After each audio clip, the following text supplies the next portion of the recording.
Hello, hello everyone. Can you all hear me? Yes. Wave to me if you can hear me. Wow. Good. Thank you so much for joining us this afternoon. Sorry, I have a very old computer, so it's preventing me showing my background. So just don't mind it. But I'm happy to have you all here today, this afternoon, to join us for this beautiful special program. Thank you, everyone, for logging in. We appreciate you. This is our career and college program, and we have a very seasoned speaker with us this afternoon. She'll be giving us a lot of information to help us, to help our children, our teenagers, our young adults to prepare for college and to prepare for life in general. Um, I welcome you all, people joining us here from North Carolina, from Charlotte, from Greensboro, from South Carolina, Atlanta, Georgia, Minnesota, wherever you're joining us from this afternoon. We thank you so much. This is the Redeemed Christian Church of God, Victory Temple, Charlotte. Thank you for joining us for our first career and college prep. This is Be in the Know all you need. Quickly, I don't want to take too much time from our speaker. I'm going to quickly invite our pastor to give us just a 1-second talk and to welcome our guest, Pastor Aladeni Issa, and you help us open this meeting by giving us an opening prayer. Pastor Aladeni Issa. Hello, sir.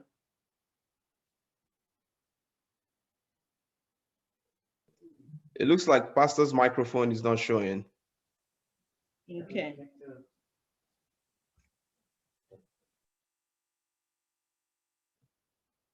Okay, Pastor, I saw him sitting down a second ago. I guess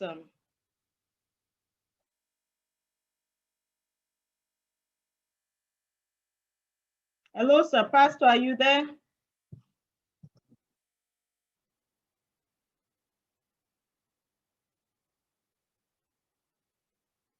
Okay, well, I'll just give 1 more minute or I'll say 30 seconds to wait for Pastor. But while we're waiting for Pastor, can we please make sure we have all the things we need, your pencils, your papers, make sure you have your family sitting around the table. This is not just gonna be a time to talk, it's gonna be interactive. We will have it's like a workshop, a work session also. A speaker is loaded for us this afternoon. So make sure you have everything you need. And also, Mr. Adewuyi will give us more tips about housekeeping. I'm sure you can see what's posted on there. But if you have questions, post it in the comment box. We'll have time for questions also. Pastor, sir, are you there? Excuse me, I was answering. I kept on saying, I am here, I am here. Okay, sir. You're not hearing me. Okay, sir. Welcome, sir. Thank you so much for gracing this occasion with us. We'd like you to just give us a quick welcome to our guest and opening this activity or this program for us with a short prayer. Thank you, sir. We want to thank God for today. We want to appreciate him. When I was told about this program, I was seriously excited. Why?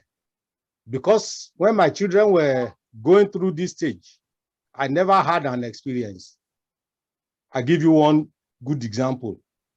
My first daughter was said to be on a honors roll, and we were to be taking her to school in the morning earlier than other students. But I told her their school bus, don't disturb me, go with your school bus. I didn't know much, in fact, not even much. I didn't know anything about career, speak less of guiding anybody. So we want to thank God for today. We want to thank those of us who have honored this invitation. The Almighty God will continue to honor you in Jesus' name.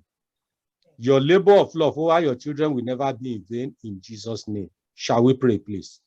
Father, we want to thank you because you are the Almighty. King of kings and Lord of lords, we appreciate you.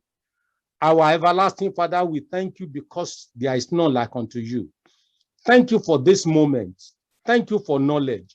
Thank you for wisdom. They are all from you. Thank you, Daddy, in the name of Jesus. We commit this program unto you, King of kings and Lord of lords. Your word says, where 2 or 3 people are gathered in your name, you will be there in their midst. Today, Lord, we commit this program unto you. We invite you to be the chairman of this occasion. Please, Daddy, show up for us in Jesus' name. At the end of all things today, take all the glory. Share it with no man. In Jesus' mighty name, we have prayed. Amen.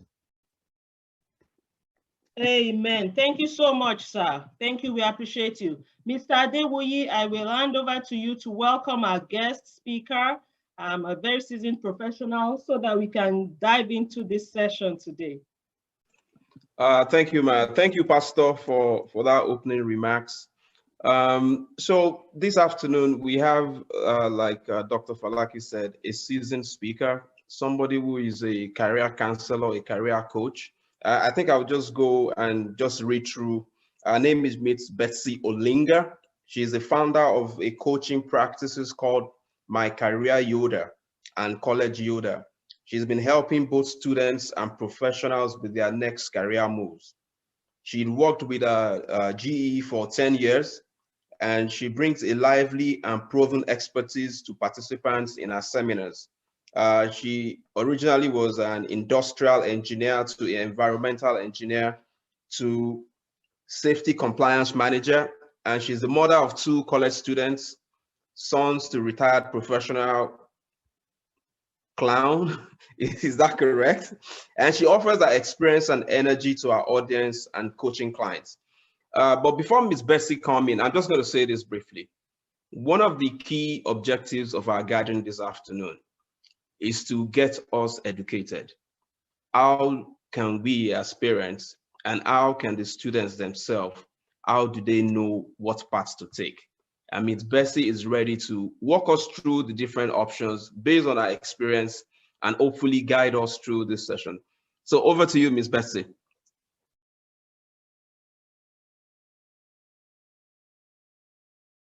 I think you're on mute. Okay. Thank you. Yes. Hello, everyone. Thank you for the beautiful remarks. I'm excited to be with you this afternoon. I want our time together to be worthwhile for you and for you to feel like this is good information and time well spent. I think often as families, we have the intention of having some of these tough conversations, but we don't get around to it very often. The information that I'm speaking about today is about career transitions. And we'll get into the educational aspect at the very end. We have another seminar scheduled for May 1st, and we'll speak about that. And that is more specifically about the college admission and financing and all of those options going forward. If you have questions, please don't hesitate to put them in the chat. And I also will, but I want to answer your questions as they come up.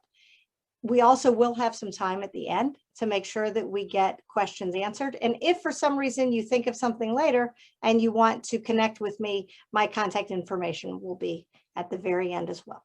So I'm honored to be spending the afternoon with you, and I hope that you're ready to dive in and get some good information.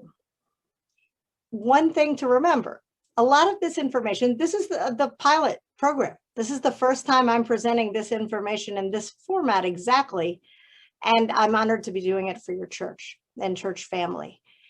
This information I have targeted toward parents with students who are growing and maybe thinking of leaving the nest or hopefully leaving the nest. But also this career information can be used for us as professionals as well. Kind of like the Bible that we read constantly. The Bible doesn't change, but we do. And a lot of this information, certain things of it don't change. I'm going to introduce you to a wheel, a navigation wheel. And it's something that I recommend you go back to often and to see where you are on it. We're going to get a lot of information and a lot of work done during the session today. This isn't just going to be a lecture. The beginning is, I will speak fast if that helps. I'm from Atlanta originally. You know, in Atlanta, we're in traffic a lot, so we get there late and we have to speak fast. So if I speak too fast, please let me know. With that, I'm going to go ahead and get started. This will be as interactive as I can make it. I think that's important. Hold on, I'm going to share my screen. And here we go.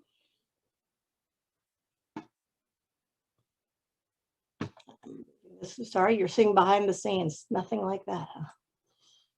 All right. And do you want to make a presentation mode? Okay. Yes, can you see it now? Yes, but it's showing 2 slides. So I think you need to make a presentation mode and you can share from there. Okay, I thought I did that, but I must not have. Are you using 2 screens? I am using 2 screens and I often don't do that. Here, I can possibly you see that I thought it was so good. Ha ha ha. No, it's showing the screen you do not want it to show. So you have to like make it show the screen it's presenting on. Okay, let's try this. Is that better? Or do you still see 2? I still see 2. Okay. Sorry. Let me get this one more time. You were seeing both screens. Man. Fun. If I close it out on one screen, maybe. Okay. So I think you need to stop sharing. Yeah. Okay. And make sure you share the other screen. Okay. Good enough.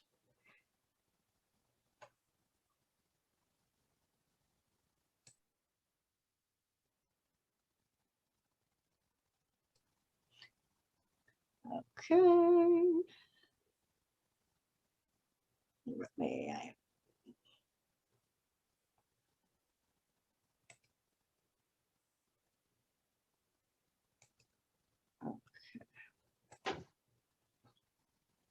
I wonder if I shut down my other screen. No. So, Ms. Bessie, do you want me to share the screen? I have. Yes, that'd be ideal. Thank you. Okay. Thank you. Let me just share my screen here. I appreciate that. Thank you. Can everyone see my screen? It's coming.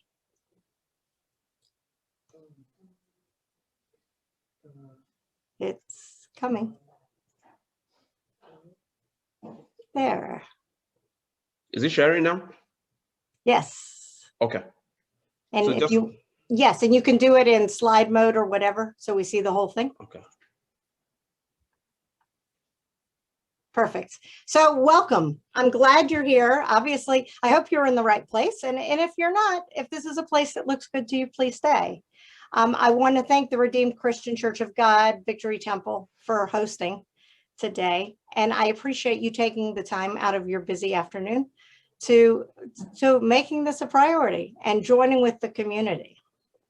All right, next slide, please. This is the plan for today's workshop.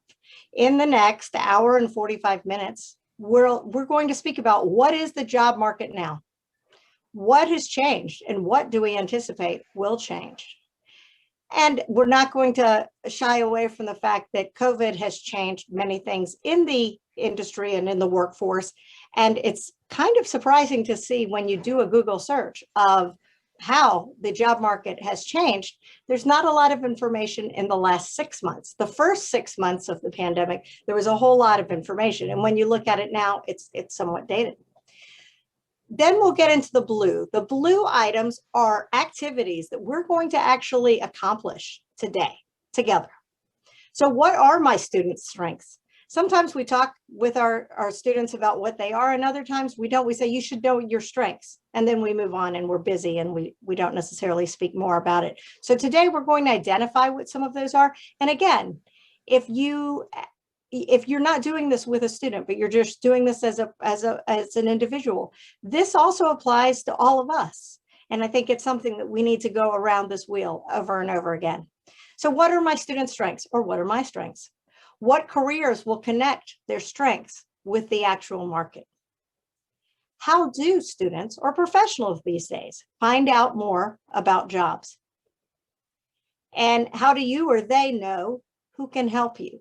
And that's one of the beauties of this community, not just the community in Charlotte, but you said there are people from North Carolina, South Carolina, Georgia, Minnesota, and maybe some other places as well. But we're in this together. We're on this earth together, and we can help each other. So we'll talk about that. Also, how do you get professional experience if you have no professional experience? It's kind of a catch-22. How you have to have experience to get a job. What can we do? And then what's our next step? Finally, at the end, we will have time for questions and answers, and we will take questions during as well. So my goal for the end of the session, that you will have these items in blue on paper, something that you can take with you. You will have 2 items. One is the navigation wheel. We'll talk about that. And then we'll also do a chart called the bug chart. And when you see the chart, you'll realize why it's called the bug chart. If you don't have these from ahead of time, no problem. These are things that you can do live just with a tablet or a pad of paper. And if you're interested, and I'll give you time during this to do it. Thumbs up if everything sounds good so far. I see some thumbs. I see some thumbs. All right. Next slide, please.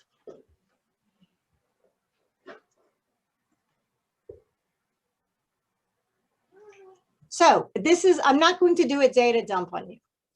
And I will let you know where all of this information comes from. And it is very important that when you get information, that you're a good connoisseur of information, that you get accurate and timely information. Honestly, it's sometimes hard to come by. What I want you to notice here is generally, this is for 2020. This is data for people aged 25 and over. This is in the US. It generally shows that the more education a person has, the lower the unemployment rate, within reason. And it also speaks about the median usual weekly earnings. You will notice between a professional degree and doctoral degree, there is a slight decrease on the median weekly earnings here. I don't know if that's statistically significant or not. But my purpose in this is to say education generally pays off. And as we speak about at the end of our session today, and especially at the next section, we'll talk about education is an investment in a lot of ways. But there are also other ways of going about education that aren't necessarily, when I'm speaking about skills and certifications, some of those things do not cost money, and they are available to students now, whether they're in high school, whether they're in college, and a lot of them are free. So I just wanted to get an idea that education generally is a good investment and generally overall pays off, but we have to make smart choices, and we'll really speak more about that in our next session.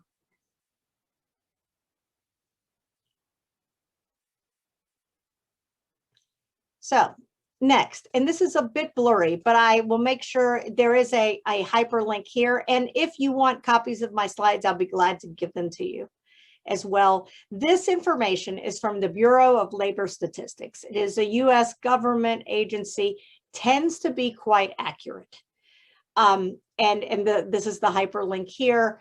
There are some neat opportunities and resources that they offer. Everything that they do, thank you, is free as well. It's in the chat, the hyperlink as well. Career One Stop has many different ideas for students or professionals. You can find training and employment options, develop career goals, all kinds of interesting things. USA Jobs, okay, and we'll have to capture what's in the chat for later and make sure that people get their slides presentation. USA Jobs is not just jobs in the USA, but government jobs for federal jobs, and just as an option that's here. This I like. DoloNet is interesting because it gives you information about 1,000 different occupations and helps you figure out based on, and you'll see the model that we're going to use in a few minutes. This gives students some real-time accurate data of, this is what I like to do. These are my strengths. What am I thinking about doing? And I think ONET is useful. And then my next move, it talks about the fastest growing occupations according to your interests. So I would recommend people do this. Apprenticeships are an opportunity to get paid work experience, work with a mentor, all sorts of things. And we'll talk about that at the end. Job Corps. It's for eligible young people between 16 and 24. And there are some neat opportunities here. And finally, the state labor market information, BLS by state is useful. One of the most important things I want to let people know is, yes, information is out there, but you really want to make sure it's good information and that you're doing something with it. We're bombarded with so much information these days that it becomes noise. So today, I appreciate you blocking out this time and giving your 100% attention and really using it so that we can find and get some good work done. One of the opportunities that is listed through the Bureau of Labor Statistics is this Occupational Outlook Handbook. Those of you who are around my age, remember this used to be a literal book, but it's kind of neat. Students really like searching occupations by, highest paying, fastest growing projected, most jobs projected, degree field, just to get an idea of this looks interesting, this does not look interesting, because it's a lot easier and students are much more apt to play around with the buttons than play around with real people. When you start needing to get real accurate information and start building relationships, we'll talk about that. It is important to meet with people. And when you can meet with people face to face, when it's safe and all of that to do so, that's ideal.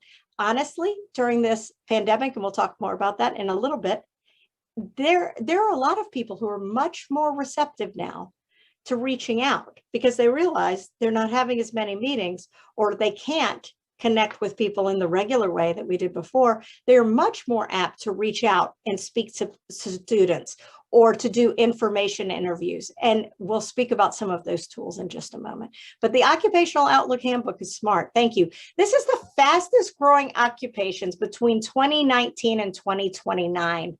You'll notice, and it has the median pay. So, when you look at some of these, yes, some of them are excellent wages. Some of them are very poor wages, but you'll notice some of the big buckets. These are the largest growth rate. Okay. So again, if something stays the same, it's 0%. These are growing very fast. The top one, and has been for years, is wind turbine service technician. So the energy sector. The next one is nurse practitioner. So health. Now we go back to solar. And that goes with the energy. Occupational therapy assistants, that also goes with health. Now notice the assistants generally make less money than an occupational therapist, which is now becoming a doctoral degree. Statisticians. Then we get into home health and personal care aides. Obviously, that's a medical profession, but it is a lower level and less experience and education needed. Physical therapist assistants. One of the drivers that you'll see in medicine is people are tending to live longer. And we only have one body and our body breaks. And so the medical fields are increasing. Though I think it's really important to speak with people who are in the medical fields that you're interested in, because many people I've spoken with have said, this is what my path was, but I don't want my student or my child or my grandchild following the same path. And that's why it's important to know what you're getting into, not just choose a field because, it had a large green bar here. So a lot of these are medical or health or service. Others are energy, and those tend to be at the top.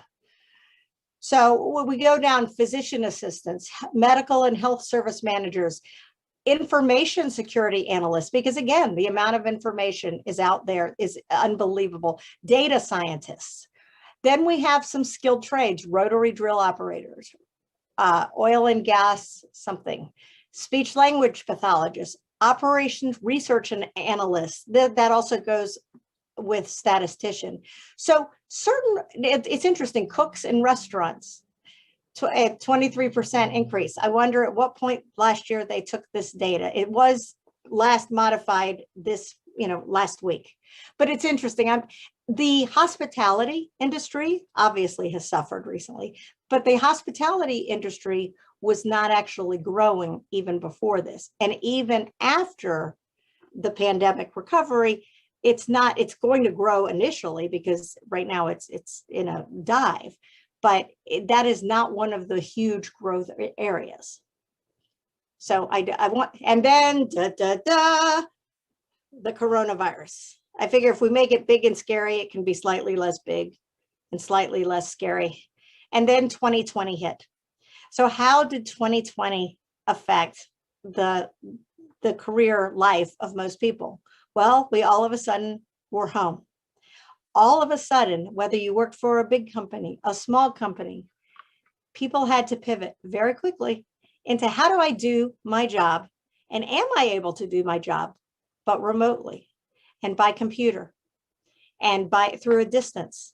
And many people found that they were in fact able to do so. And some realized that there is no way to do it. It has accelerated the pace of business and accelerated this change because, obviously it's a pandemic. It has accelerated the change in business, and we will never likely go back to exactly the way we were before. One of the biggest hit areas is real estate, commercial real estate. They are reeling because that is a huge fixed cost, and it doesn't look like as many people will be going into offices in the future. Will it stay the way it is right now? No, because we do value what happens when we come together as a group. So it's kind of interesting. So we feel, some of us, I know this is a little blurry, like we're this little dog in the middle, we have our coffee, but the place is on fire. But it's felt this way now for a year. I appreciate you all coming out today to talk about what are some of the steps we can do to build in resiliency in our students. Yes. I heard somebody. Okay. I made this slide, and my husband works for a company that makes ladders, so I'm not allowed to diss ladders, except we often talk about the career ladder. I want to climb the career ladder, but a ladder itself is unstable, inflexible. It only goes in one direction. And sometimes the ladder is placed against the wrong wall. And a ladder is tenuous at best. My hope for everyone is to build a geodome or scaffolding so that you have stability in your career. You can go in many different directions. You can have many different interactions, and that's what gives it some strength. And you will do this as well. So this is something that I have found. I've been in the career industry for a very long time. You heard my bio. I'm a recovering engineer. My background is an industrial engineer. So how do processes work? And then I did my master's in leadership. So how do people rise and grow and contribute in an organization? I started my coaching practices when we moved to Charlotte in 2002. Originally as an executive coach, working with individuals who kind of said, I'm in my dream job, now what? Because people generally have an idea of what's next, but not what's two away. And back in those days, it was easy to climb essentially on a ladder. But I've been with GE a long time, and GE was an interesting company at the time, a good stock to own at the time. And it's one thing that GE taught was it's always important to be able to pivot, to look at whatever options there are at any given time. And as it has been before the pandemic, and as it will be, career success is a combination of job-specific skills. If you can't do the job, it's not going to be your job. And with leadership skills. And the leadership skills, we sometimes discredit them by calling them soft skills, but these are skills that our students already maybe have. But we need to quantify them and explain that we value these so that they can get the actual job specific and education specific skills to move on. But with only one, it's like having one vertical pole of a ladder. It doesn't take you anywhere.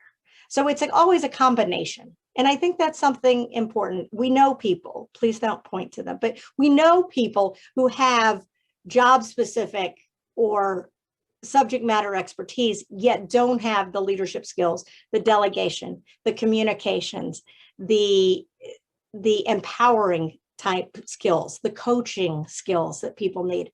But they need to go hand in hand. Are we okay so far? Are there any questions in there that I need to see? I'm now operating on one screen. So back when I started a long time ago, you've heard the adage, it's not what you know, though that is important, right? It used to be, it's who you know. Raise your hand if you've heard that before. It's not what you know, it's who you know. Yes, some of you are raising your hand. Thank you, thank you. Then we realized, wait, that was kind of a 1995 theme. Now we added on. It's not what you know, it's who you know. It's not just who you know, it's who knows, likes, and trusts you. Think about the people that you hire. Think about the people that you work with. You want to work with people who know you. That's the way it works, right? Like you to some degree and trust you. So we have to make sure we build those relationships so that we have these relationships to go to. So it's not what you know, it's not who you know, it's who it is who knows, likes, and trusts you. And then this has really been pushed because of the pandemic. The instantaneous nature of work is, and who believes that you are the person who can solve their problem, whatever they have now, whatever is going on. If I have a problem with my toilet, I need a plumber. If you're the greatest lawyer in the world, it doesn't really help me out unless you can help me with whatever problem I have now. So it's important to be timely and to know what that is and to communicate with people what your expertise is, and to reach out so that people say, hey, I know that person. This person's great.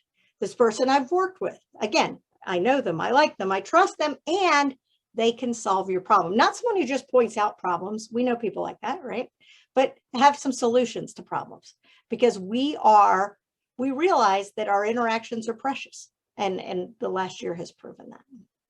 So this is most of the lecture boring part. Have I killed anyone is anyone bored to death? Hopefully not. Okay, all right, let's move on. So presenting the navigation wheel, and I'll make sure you have a copy of this. And this is one thing that we are going to base this entire presentation on, to make sure that you have this wheel. And as a wheel, it goes around and around. And as a family, I recommend that we start on the wheel and we create all parts of the wheel, because we know what happens if one part of the wheel is flat, the wheel doesn't work. We're not reinventing the wheel, we're repurposing the wheel. But again, a wheel only works when you use it.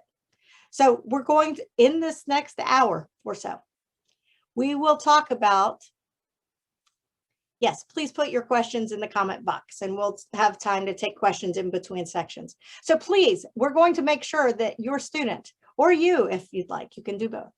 We're going to identify your gifts and strengths so that we can figure out, what do you bring to the table? What is easier for you? What are some of your talents that you innately have? And yes, they need to be developed. We don't just go out there and say, oh, I'm great with numbers, I'm going to build a bridge. No, that doesn't work. I tried that, didn't work. But to actually sit down and figure out what these gifts and strengths are. And one of my favorite, I don't have a copy in here, one of my favorite tools for this is the Clifton Strength Finders. Clifton Strength Finders is done by the Clifton organization with the Gallup organization. So it's statistically significant. They have one for professionals that's been out for a long time. It is very good. It's quick, it's accurate. They have one for college students. I use it with my clients who are in high school. They have one actually for high school students and middle school students. I don't find that one to be terribly useful. It's an online assessment. It takes like 45 minutes. You can buy the book and get it done. You don't have to go through anyone to get the assessment. And I have found it to be very useful. And some churches and organizations have used it within to help build their community. And I think that's something that can be useful, and I'll make sure that's in the resources for you. So we're going to start with gifts and strengths. Then we're going to get to exploring career possibilities. Well, if I'm really good at this and I'm really talented in this, what are some areas, and plural? Because again, we're not building a ladder. We're building a structure so we can move and pivot. And if the world changes again, or if our interests change again, that you've got some stability here. And I think it's important. So we're going to use timely information to identify ways to solve current issues using our gifts. One of the things that's very important when we're exploring career possibilities is to be seen as a professional these days. Our students don't really get taught this, is they need to have a resume of some sort, and a resume will always be a working document. And if you're going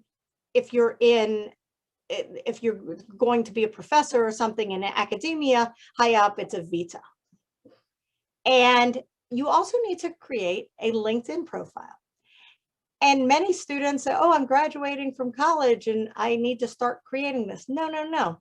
There's no reason not to start creating this now, because no matter who you are, no matter what you're doing, I think you want at some point to be a professional and make some money and share your gifts with the world and be rewarded that way.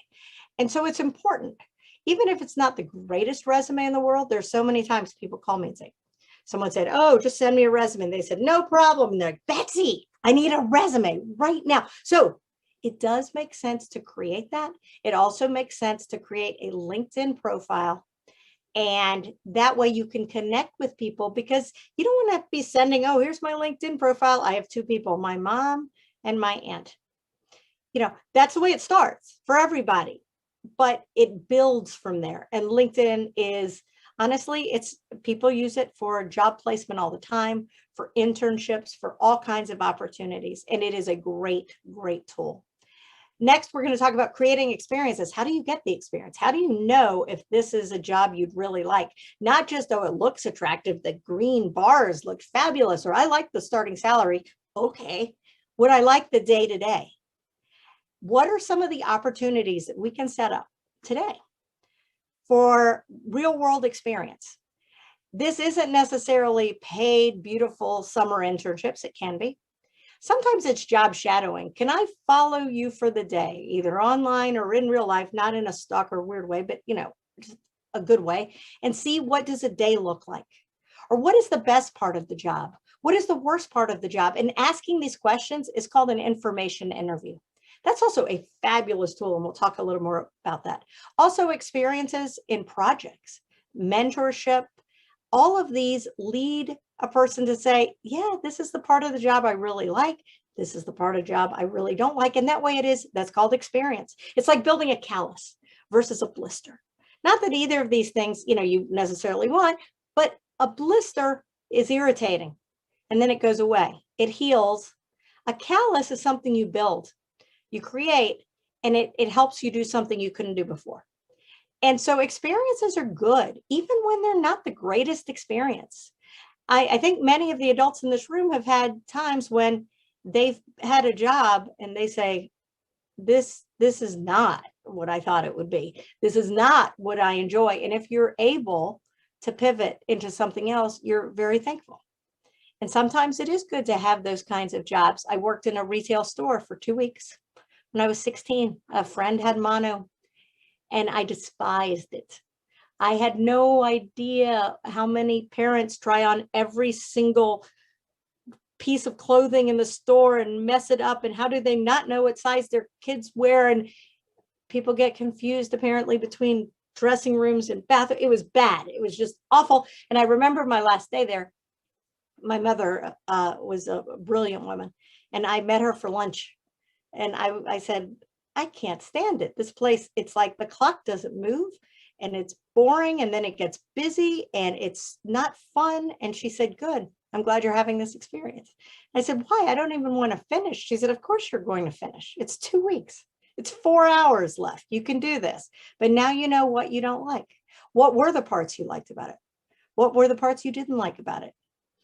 And again, I've not worked retail since then. So the last part of our— sorry, Ms. Betsy, I just wanted to jump in. Do you think at this point that we could put the poll and folks can actually indicate. You shared the different aspect of the labor market. You've shared all of those details. So would you want us to put some poll up there so that people can interact and let us know? Yes, I'd love that. Thank you. Yeah. So, Bro Tolu, can you put up the first poll? Okay, people, you can go ahead and just choose your option so that, because we want to make sure this is very interactive. Based on all the different wheels that has been provided so far and the background Ms. Betsy has provided, can you tell us what exactly would you like to know at this point in time?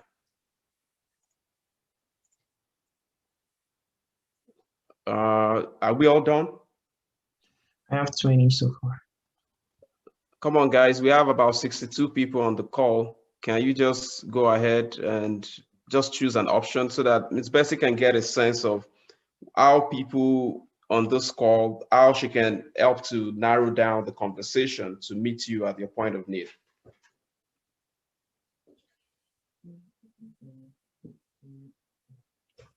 Okay, I guess we should be done now, right?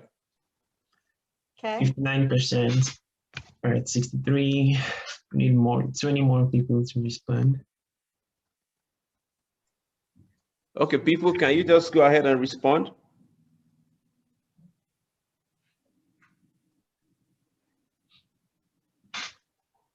Let's give them 40 seconds more. Okay, sir. Okay.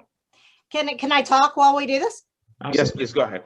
Okay, so the last part, as you're filling out the survey, and when we'll have the survey a little more often, so please, thank you for being engaged. The last thing we'll talk about today is seeking opportunities for learning. Learning online, learning through universities, and obviously that's what our next seminar will be about in 2 weeks. Online training courses, certifications, skill development. That is something that is now being seen on resumes more than ever. What are some of the actual skills that you have? And LinkedIn is probably a driver of the demand for this. We want people who have those job-specific skills in addition to having the leadership skills to put it all together. So are we ready to wrap up the poll? Okay. So the status of the labor market itself, good. Okay, 7% are interested, and I've kind of covered that so far. I'm glad to go back and find more. I was honestly surprised at how little people are speculating right now, which is interesting. 43%, how will my student figure out what they want to do professionally? Perfect. How can my student get real world experience in their chosen field? 50%. Thank you. Okay, good. I think we're on the right track. So this navigation wheel is something that we'll come back to. Again, I want to emphasize that it's a wheel. I recommend on a regular basis, whatever that is for you and your family, if it's monthly, if it's yearly, something that you check in and say, okay, how can we use this, whether you're a professional at the end of your career or a professional in the middle of your career, to look at these and say, what are my options? Because again, the world is changing very fast. And it's important, especially with all the learning and the information that's out there, that we get the good information. And sometimes it makes sense just to stop and take inventory of our gifts, our strengths, and our opportunities to learn and grow professionally. So we'll move to the next slide. All right, we're going to have 4 challenges today. And the first one is identifying your strengths or the strengths of your student. And if you have more than one student with you, you can divide your time between them. Students, I haven't spoken directly to you, but those of you who are here, thank you for taking this time on a Saturday afternoon. My goal for you is I want you to take a piece of paper, or if you got the printout ahead of time of the SMILE, it says SMILE at the top. It's a values assessment. I want you to look at that. But parents, the question for you is, what are you most proud of with your student? And students, what do you feel like your type strengths are? And we're going to go through this in just a minute in some good detail. I'm going to give you opportunities to do this. The next challenge after this, these are takeaways where we will reserve time during here 3 minutes and 4 minutes. So it's kind of intense, quick, let's get it done. Then to explore some possible career possibilities. With that, you're going to use the chart that looks like, we call that the bug chart. It looks like bugs with 6 legs. But really it's it's mind mapping.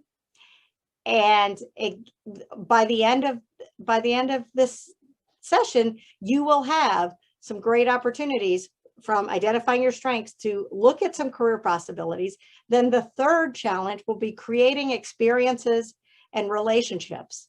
And that is one thing that the church community can do in a beautiful way. And then finally, plan your opportunities for learning. And then again, we'll go into college in more detail in 2 weeks. So are you with me so far? On a scale of 0, as in you have bored me to death and I can't even vote, and 5 is this is the most useful thing I've ever done. You can't do half fingers. And if it's a 1, please don't use the middle finger, just because that's not nice. Would you please, I'll be looking at the groups of people. If you have your camera on, it's ideal. Fist to 5. Vote. How useful has this been so far? Fist to 5. I can't really see people. My friends, can you tell me what people are doing? What are some of the numbers you see? I see 4, 5 in the chat. Thank you. 4, 5. You can be honest. 5. Dr. Falaki. Okay, well, thank you. You've had a big part of this. 5. Thank you. I see some 4s. That's fine. Okay. The people who are responding who I didn't kill to death or whatever, bored to death, they're putting nice things. Okay. So far we're good. Am I talking too fast?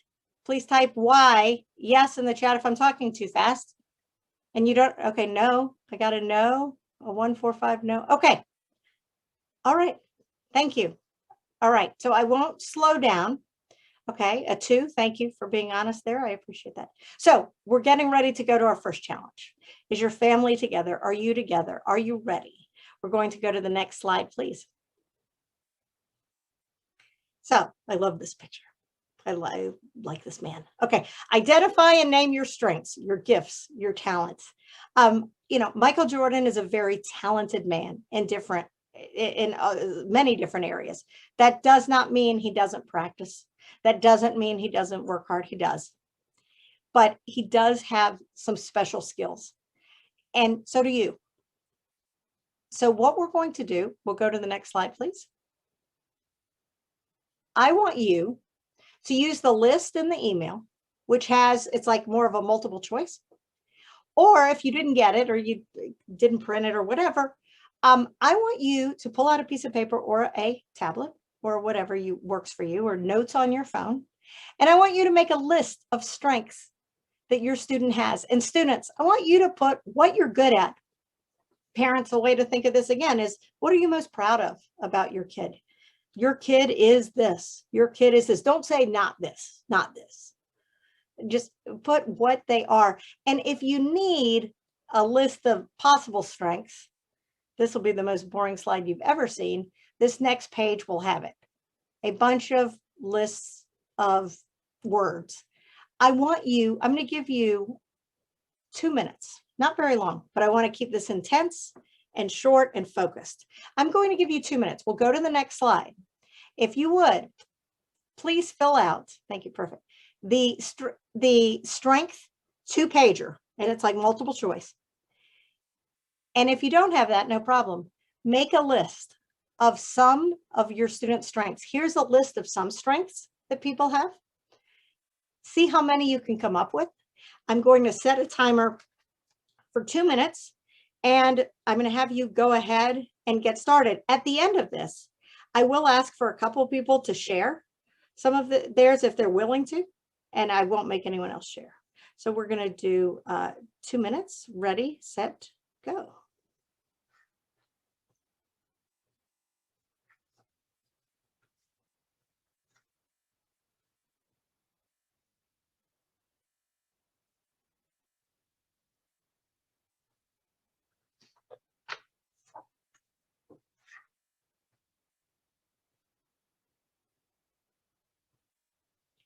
And some of you may be making a blank list. Others of you are using the Happiness Institute 2-pager, and you can add to that as well.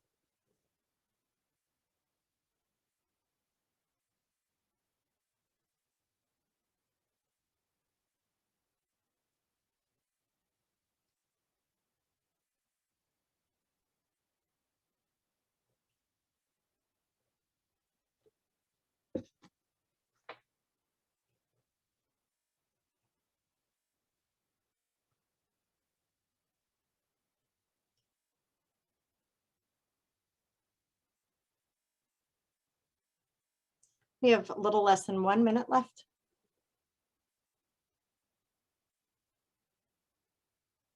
I want to challenge you to think of as many things that, yeah, I'm good at this. And a lot of students will push back and say, no, it's just easy. And it's like, no, certain things are easier for you because you do have the strength or talent.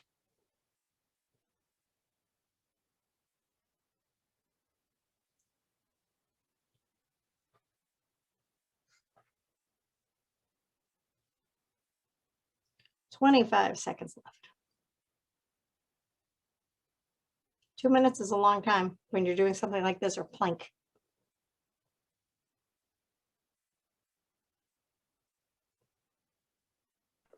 I think I lost connection on my laptop. Okay. Miss Betsy, can you hear me? Yes, I can hear you. Yes, I can Okay. hear you. Can you see my screen now? Yes. Well, I started sharing, so I can Okay. start. Okay, go ahead, Tolu. Okay, yes, I see one. I don't know who's sharing, but it's good. All right. So hopefully you've had a chance at least to get a good start on some of the strengths that your student has or some of the strengths that you have as a professional. This is not just if we treat our kids well, I want you to treat yourself well as also. So again, okay, so here's the list in front of you.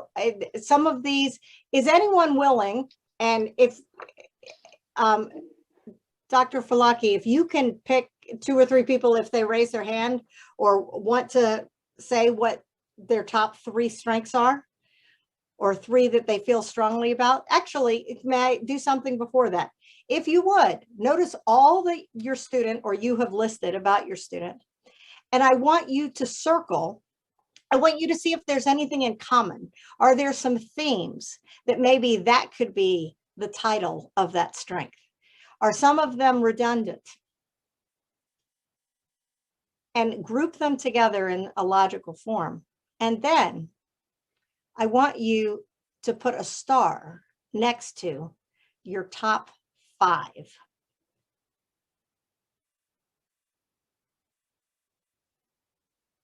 So of the many strengths that your students have, please group them together if there's some logical groupings, and then pick the top 5. I'm not saying the others are going away because they're not. You bring all your experiences with you wherever you go. You remember in my bio, I explained, you know, my background's engineering and I've done different things. And I also am a retired professional clown. And people always say, why'd you do that? Is that something you wanted to do your whole life? No, honestly, no. My husband and I moved to Erie, Pennsylvania many years ago.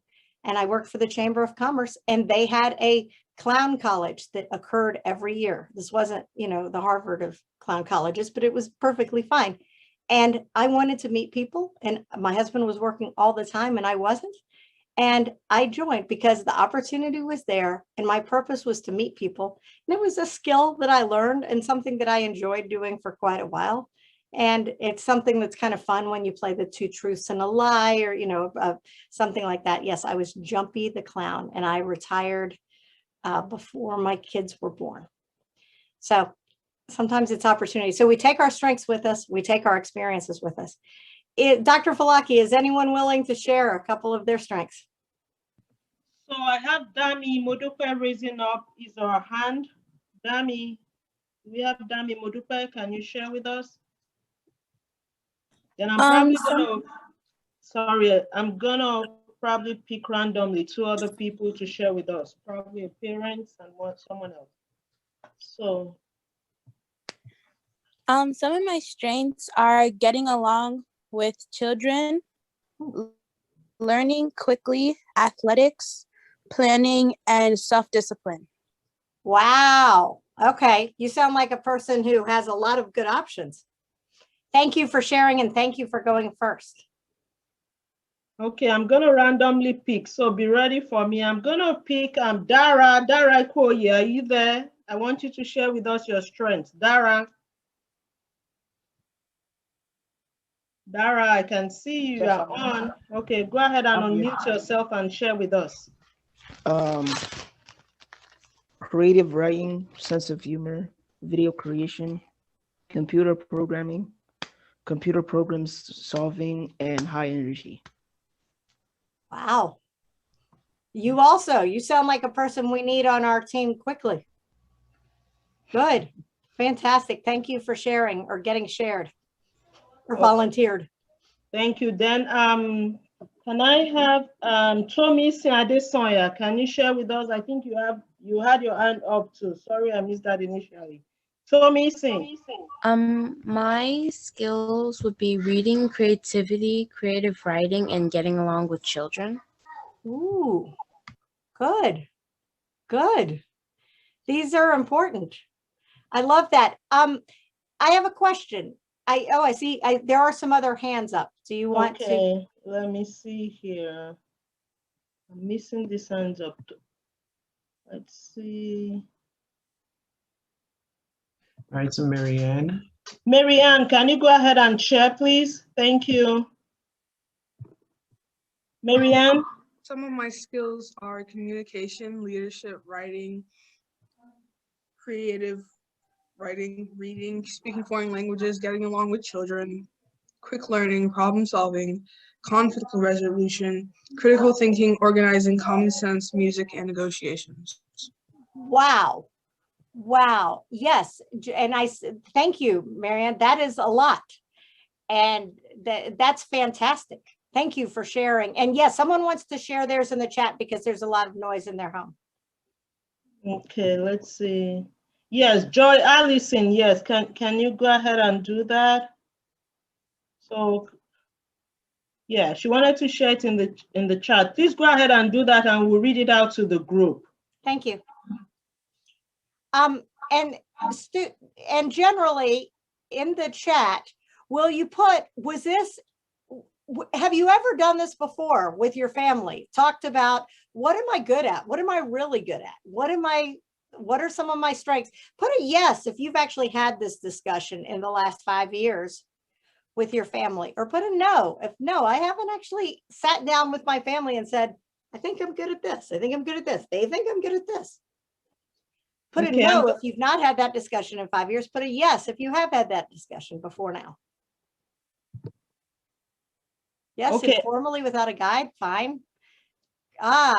Creativity, brainstorming, honesty, reliability, athletics, common sense, not all that common, enthusiasm, and I assume organization. I have a parent, if you don't mind, that wants to share. Please. Ms. Tansofo, can you please share with us? That's a parent. We probably should hear from 1 or 2 parents. I'd love that. It's the kids, not the grown-ups. Oh, sorry, I saw your dad's name. I'd like your daddy to share too also. Okay, go ahead and share. Okay. Thank you. Some of my talents are acting, singing, creativity, running, athletics, and training/teaching. Ooh, good. Thank you. Thank you. Okay, I'm gonna probably, do we have more people? I want a parent or 2 to share. So I'm probably gonna randomly pick. Please don't mind me if I call your name. Mr. Nayo, Igbo, are you there, sir? Brother Nayo, are you on? Yes, ma'am. Okay, do you mind sharing the talents you've noted in your children, any of your kids? Do you mind sharing with us? I think public speaking, is one of them. Adaptability, reliability. I would think resilience. Right. Integrity and honesty. They sound like fabulous people.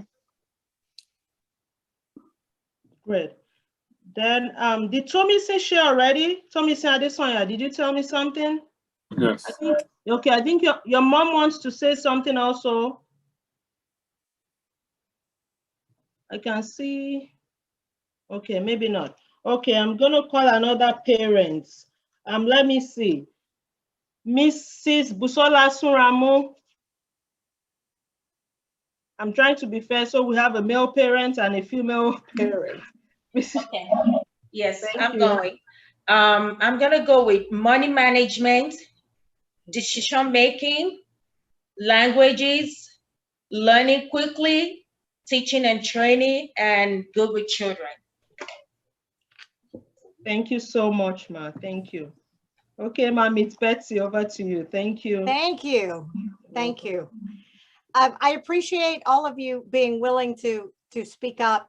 I think it's important that we don't often do it in a public space, but to realize that the gifts that our children and kids and students bring to the table is important and something that needs to be nurtured.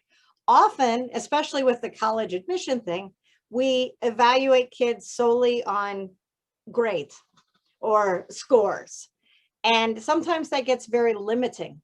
And there are a lot of great students and great people and great humans who are going to go out and do wonderful work who maybe don't have the best grades or scores. And I think it's very important that we celebrate people's strengths and, again, what they bring to the table. A scary statistic is 40% of students who start at four-year colleges do not finish. And we can talk about the costs and all that stuff. We will the next session. But that's a frightening statistic. That's a terrible return on investment. And honestly, it's not usually the issue. It's not usually academic. Sometimes it is. Sometimes it's financial. But it's a lot of these other skills, the leadership skills, the self-regulation, the motivation, and all of that, that cause a student to not finish something that they planned and they started. So just something to be aware of. So congratulations, you've passed the first challenge. Yay. All right, challenge number 2. If you print it out, if you got a sheet ahead of time, fine. If not, you can draw this, assuming your drawing skills are slightly better than mine. We're going to go to the next slide, and I call this the bug chart.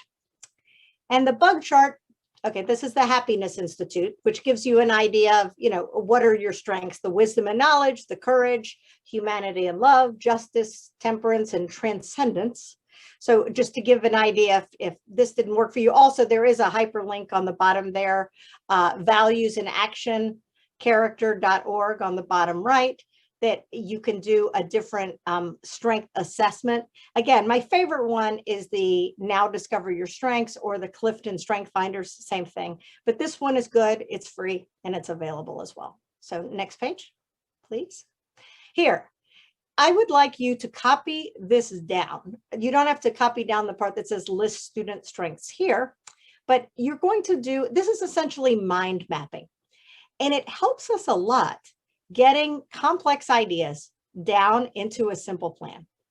This is going to help us figure out what to do on that navigation wheel, what to do next. What I'd like you to do is take the box in the middle, or draw a box in the middle if you don't have this sheet, and list your 5 biggest strengths, or if you want to list all the strengths. A lot of you have a lot of strengths. That's great. Go ahead and stick them there. I'll give you about 30 seconds to list your strengths, to draw on a big piece of paper, draw a square or rectangle or whatever in the middle, and list your strengths. Ready, set, challenge number 2.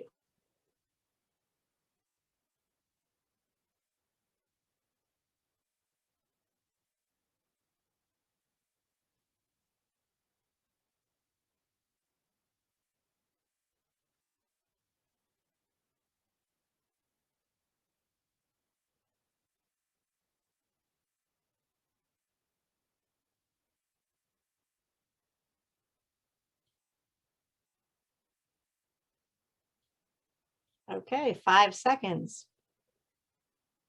Do you know where we're going next?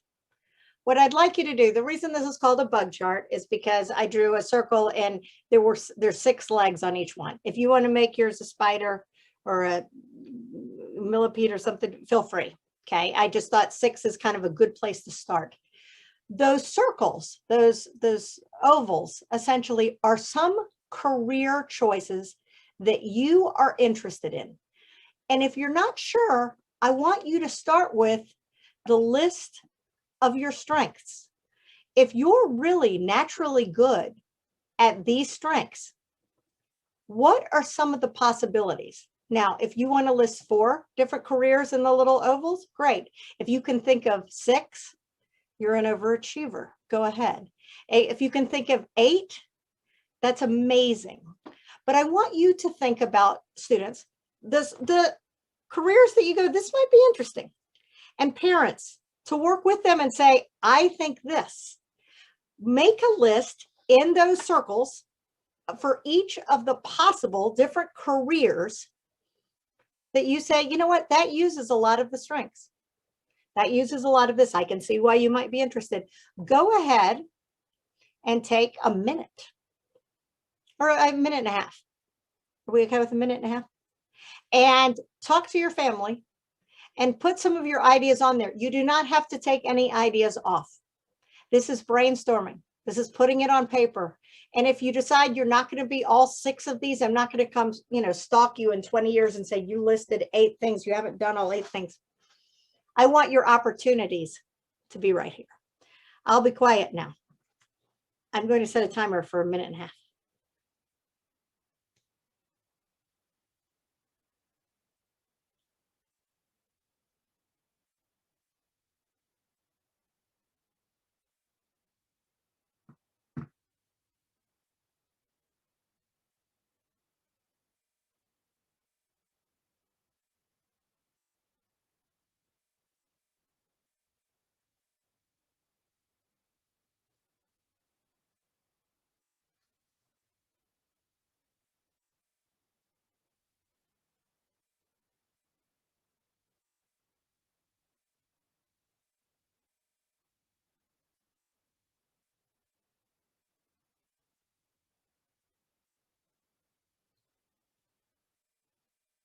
Just over 30 seconds left.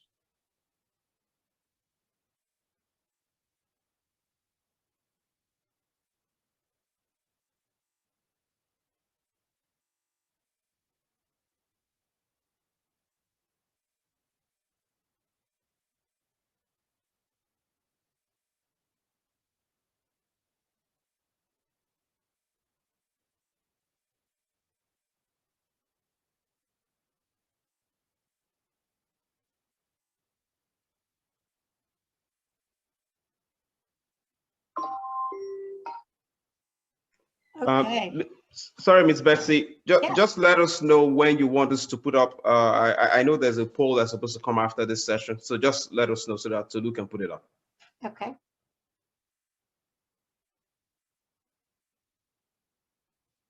Actually, before we go into it, let's go ahead and do that poll. That's the number of strengths, correct? Yes, yes, I Okay. think that should be So the next you've one. gotten your strengths listed in there, and you've now put in the ovals some career choices that might be interesting. If you would stop for a moment and take the next poll together.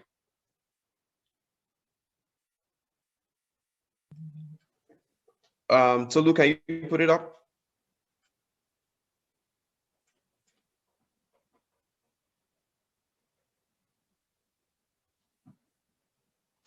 I'm having some issues with it right now. So let's keep doing what we're doing, and I'll let you know when it's back up. Okay, no problem. Okay. So we're switching gears. And again, being flexible is something that's really important. This is the way the world works. We plan, God laughs, and we pivot, and we have to be flexible. So let's look at some of the circles that you have put. Is anyone willing to share some of the career ideas that they go, these are my strengths, so I thought maybe this would make sense as a logical career choice. Is anyone willing to share?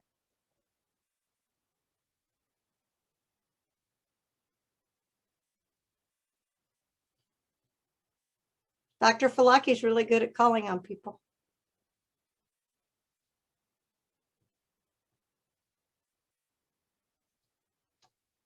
I'd love to hear from some students and some parents, especially parents, to say, my student listed this and this is what they've always been interested in. It makes sense from the strengths. I want them to look at this. I Okay, think it also makes sense. let me see. I'm going to call some parents first. Thank you. I'm going to start with Mrs. Adewuyi. Mrs. Adewuyi, are you there?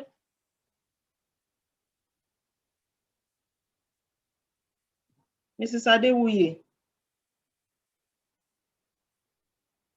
Okay. While she's getting ready, I'm going to call on another parent, Mrs. Busola Adedeji. Hello, everyone. Hello, thank you. Thank you for hosting this. Thank you for putting this together for everybody. So I will still, because I'm doing some other things myself, are we still talking about the student strength here? Like we did the bug charts, like putting it what career they think they can fit in using their strength and things like that.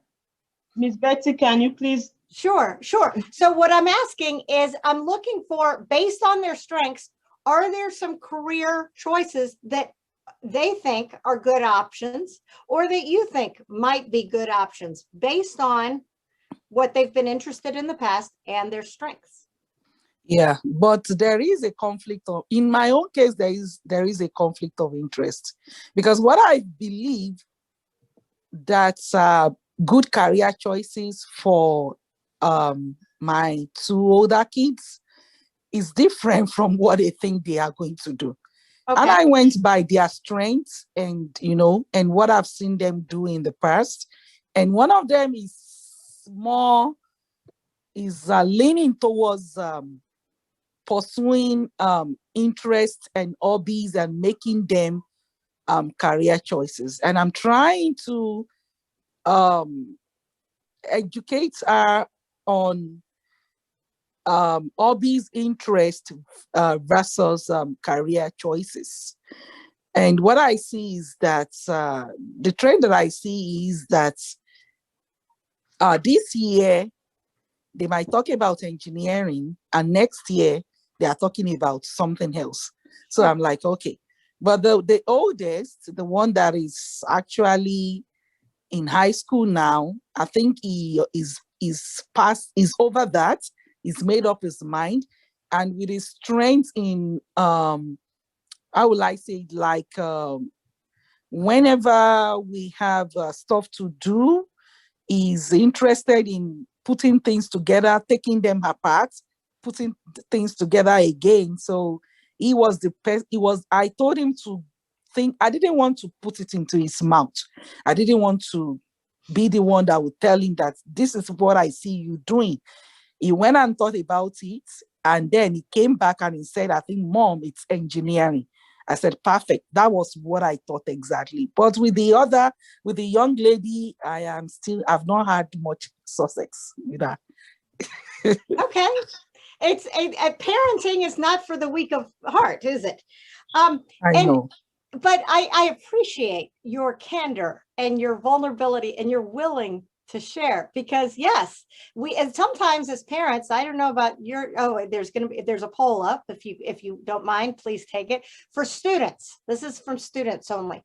Do you have more strengths than you realized before this exercise? Is the answer no, about the same as I thought? Yes, a few more, or yes, actually many more? Students, please take the poll. But I do appreciate the way you said that, because sometimes when we tell our kids something, they will do the opposite. I don't know about you, but that's what I've seen. As a professional, it's really funny, because I can say something to a student who's a client and they will listen. And when their parent has said the same thing, they don't or can't hear it. Exactly. And it's frustrating, because I'm a parent and a professional, and I understand. Sometimes my purpose in this, it's to look at the options and not limit, you must do this or you must do that, but to put as many things on here, because again, the world is open. We're trying to build the scaffolding, not just a skinny ladder, but many ladders hooked together. So I appreciate the opportunities. And yes, if engineering is what you feel like this week and then you don't, but to say, wait a minute, some of these same skills I could use in law, or I could use working for a big business doing programming, or I want to look at the possibilities. We're not limiting it yet. The world will limit it for them, unfortunately, but we're going to be smart about that. And we'll talk about how do you find out more information? Is this something I really want to do, or something that just looks good on paper? And what would it take? That's what we're going to do. It's like I planted that question, but I didn't. Thank you. Sorry, Ms. Betsy. I just wanted to check a quick housekeeping. Did everybody, all the students, did you guys see the poll? Can you let us know if you saw the poll? Because one of my kids told me one person saw it, the other person didn't see it. So I'm just trying to check that everybody saw it.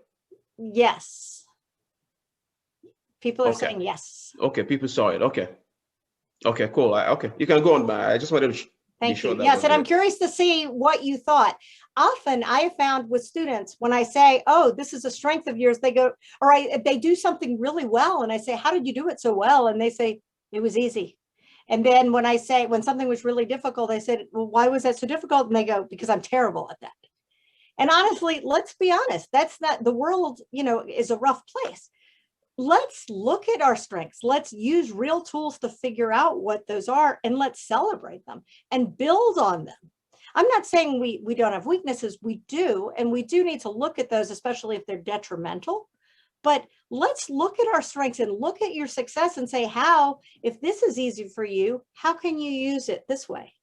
Again, so many of these kids go, oh, well, it did well because it's easy. Well, it's easy for you. It's not always easy. Ah, you guys are good predictors. So no, 3% of you say no, no more strengths, about the same as you thought. So 52%, 51% say about the same. Okay. Yes, a few more and many more. I'd love it. Okay, thank you. I do appreciate. So I'm curious if you would put in the chat. I've listed here on the bug chart 4 different career choices. I want you to tell me how many career choice bubbles you really have. I want you to add some if there are on there. You can fill them in really small, or you can add. Go ahead in the chat. Let me know. Do you have 4? Do you have 2? Do you have 1? Do you have 6? Is anybody crazy enough to have 8? Please go ahead and put it in the chat. I see 1. Thank you. 4. Thank you. Another 4, a 1, a 2, a 3, a 6, 2, 6, 5, fabulous, 2,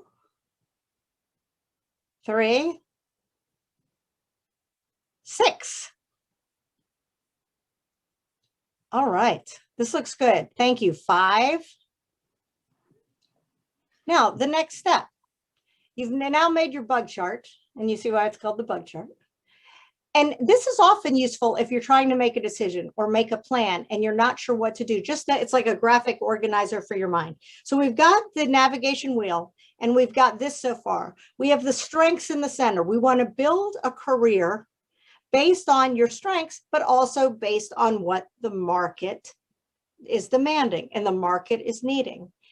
We talked at the beginning about the Bureau of Labor Statistics in the US. That's the most accurate and timely data. And they do have a very interactive site, both for parents, for students, for teachers, and you don't have to drag through the weeds of all kinds of crazy data. That one sheet that we added into the chat at the beginning is really, really useful. My recommendation would be for each of these ovals that you look at, that you go in and do a little more due diligence to find out about that job. And is that something that you'd be interested in? And when you do, the next step would be, you have to get information, but there are many ways of getting information. So let's click to the next slide, please.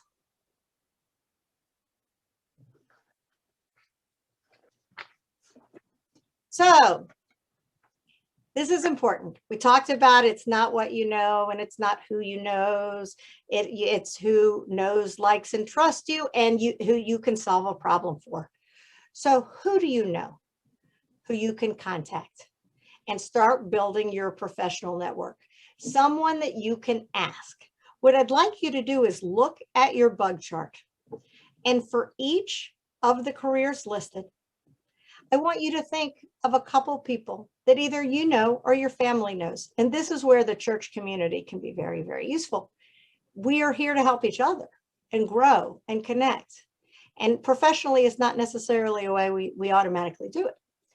I want you to take each of those careers you have listed. Some of you have 1, some of you have 2, some of you have 6, several of you have 5. A couple of people have 6. It's amazing. I want you with your parents, because your parents know people, and that's okay. Who do you know, or who might you know? I want you to list those. I want you to list those on the little legs of the bug. List some of those people. And if you don't know their name, that's fine. Or if it's the guy who works with Uncle Bob at this, great. If you can, if it is somebody you know their name, put their name. These are not people who you're saying, give me a job in this, but these are people you can say, I think you know something about this profession. I'd like to talk to you. So go ahead and take 2 minutes and make a list for each of those professions of who might have information about this, who might know something about this, or who is connected to this profession in some way. I'll give you 2 minutes. Are you ready?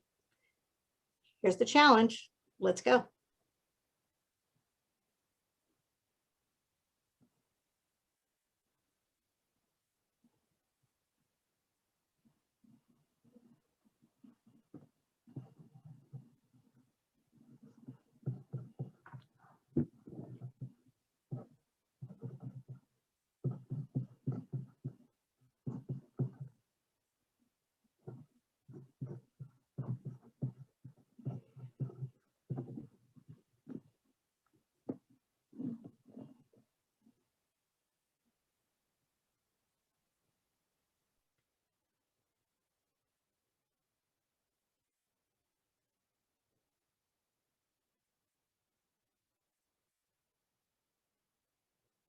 Just under a minute left.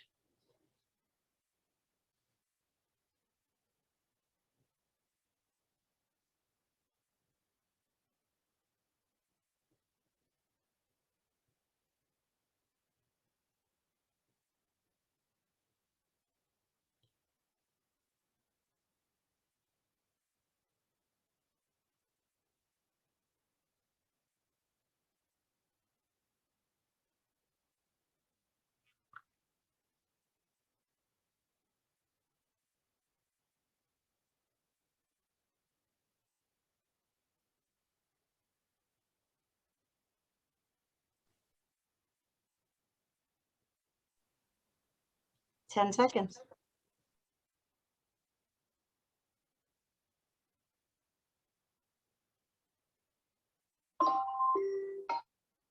I have the creepiest sounding timer. All right, if you would finish up your challenge number 3. So now you're putting your connections. Who might you know, or who would know something about this? And I'd be curious to see, if you would put it in the chat, how many of you had more people than you thought? How many of you had fewer people, or you need more people? If you would list, put in your chat, either I know more people than I thought, or I don't know any people who are involved, or fewer people in my chosen careers, or in my, to even talk to. So put, I know more people than I thought, or I know fewer people than I thought. You don't know anyone. Okay, thank you. Good, we can, fewer people.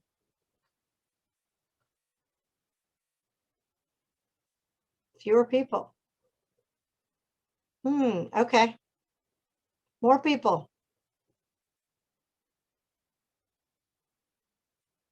It looks like we have a definite need here. If everyone could respond, that'd be great, so I can get a better sample size. But sometimes it's hard, especially if it's a new field, or your family is very involved in, one field and you're looking at totally something else. it might make sense. You might need to reach out to some people you don't know. And that's kind of hard, but that might be an opportunity for the church community as going forward. And we'll ask some of those questions later. But I think this is, okay, federal people, yeah. Okay. Specific kinds of people that you might need to say, is this a good job? This looks interesting. How would I go about pursuing it? So the question is, as we're getting to the home stretch here, you've made your bug chart. We've based it on strengths. We've taken the strengths and said, combining the strengths with the interest that I have, here are some possible careers. I want to find out more about these careers. Yes, you can look on the Bureau of Labor Statistics and find some basic information, but there's nothing that replaces the face-to-face contact or even the Zoom-to-Zoom contact. Some of the things that we can do, again, I talked about to make a professional entity, to be seen as a professional in the US now, it's generally assumed that you have some sort of resume. And the purpose of a resume is simply to highlight you and your accomplishments. One of the things I like to see on a resume now is the results of a Clifton Strengths Assessment or some other strengths assessment, because it shows these are things you can do. These are naturally your gifts. And then obviously you can list your experiences or schooling. The whole purpose though of a resume is to highlight you. If your name is not an easy to pronounce name, I would recommend always putting a pronunciation guide also on there, because your name is part of you. That is your brand. And you know what it feels like when people don't pronounce your name correctly. So please, on a resume or even on LinkedIn, let's put a pronunciation guide. I do for when I do a bio of any sort, I think it's important. And because again, your name is your brand and your name is who you are. Your name goes on the top of a resume, and resumes are important to even start. Again, we want to remember that the purpose is always to highlight you professionally. If you speak more than one language, definitely put that. If you have any certifications, you put that. And again, I can't really emphasize this enough. If you want to go out in the professional life in the next 5 years, go ahead and make a LinkedIn profile. What'll happen is anyone you link to, you become like their second link. Like if you link to me, all my first degree links become your second degree links. And it's easy to grow a network. And the purpose is, especially if you don't know someone who's in a federal job or someone who's in this industry, this is a good way to find out. Now, how do you find out? And I have resources that I'm glad to send out after this as well. One of them is, we spoke about it initially, information interviews. Information interviews are short-term, one-time meetings where you say, it's kind of like if you're test driving a car and the person's not in the car who has the car, and you test drive it. You challenge the car a little bit. You drive a little faster and you turn a little and you brake a little faster, just to, to really kick the tires per se. So one of the things that I like about information interviews, and you develop questions ahead of time, and I have a whole list, but to say, what does a typical day look like? What's the best day on the job look like? What's the worst day on the job look like? I had many people years ago, before the housing market crashed in like 2008, who said, I think I'm going to be a realtor. I went with a realtor once and we bought a house, and you know how much money that person made? And that'd be great. And I say, before you leave your day job, these people were currently working, said, let's do information interviews with realtors. Not a single person went into real estate after that. Just what is the best good surprise? What's the best surprise of being in this profession? What's the worst surprise? What is something you wish you had known? Where do you see this industry in 5 years? And there are many times where people will say, don't do it. And it could be either to an industry or to a company. But doing an information interview is a one-time transaction, essentially, and you keep it to a certain period of time and you thank the person. And that way you get some good information about what things are really like. And you can even say, what education prepared you for this? Or if you had, or what certifications do you have? Or what are some of the things you're looking for? Now, information interviews also give you an opportunity. And this is where we get into the last part. It's important that you get some experience in your field, right? So we're going to build on this. So the strengths are, what do you do well? What do you love to do? The career possibilities, where could you apply your interests? What problems do you want to solve? What do you want your work life to look like? Finally, what's the professional world really like? What skills could you use now? What would you have to learn, and what's your next step? If you're doing information interviews and you're meeting with people, you always send a thank you email, okay? And kids, sorry to say, it does need to have punctuation, and we're a fan of vowels. I know. It's not a text. I'm trying not to use punctuation with text. It's killing me. But okay, so you do send a thank you after this.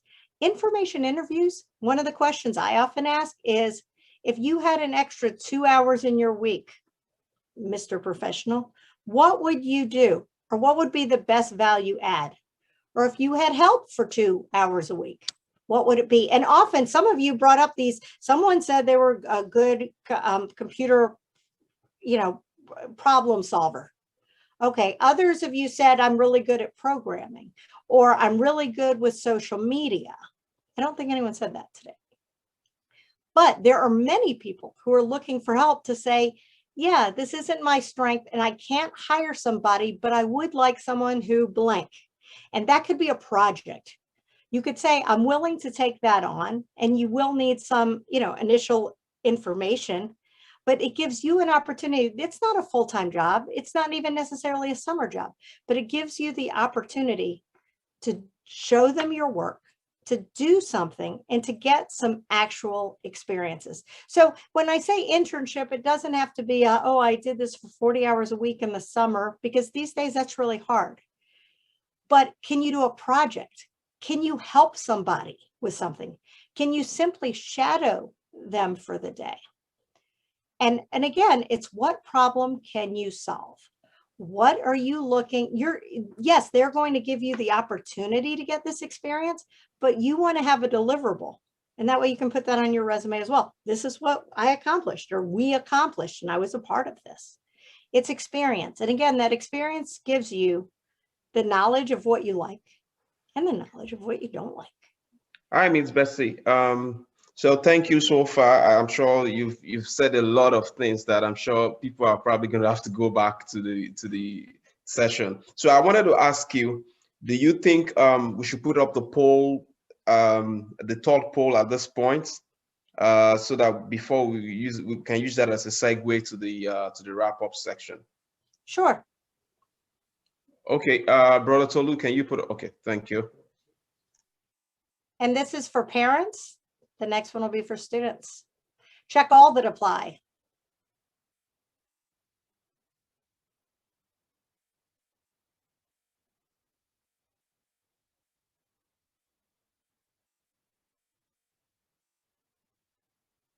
So would you be willing to connect with students who may be interested in your field?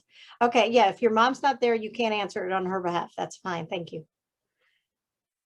In your field or with your company or whatever you're doing, would you be willing? No, or yes, I'm happy to answer questions once or twice, or I'm willing to speak to a group of students interested, obviously safely and however that works these days.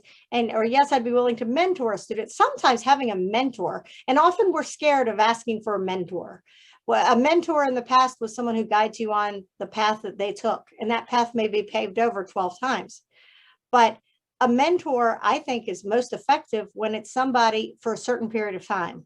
If you say, I really want to look into this field within the next 4 months, and to meet with the mentor, either virtually or in real life, 4 times, and say, this is what I hope to gain, or these are the questions I'd really like to find out, or thank you for giving me your information. I looked at the Bureau of Labor Statistics, and what about this?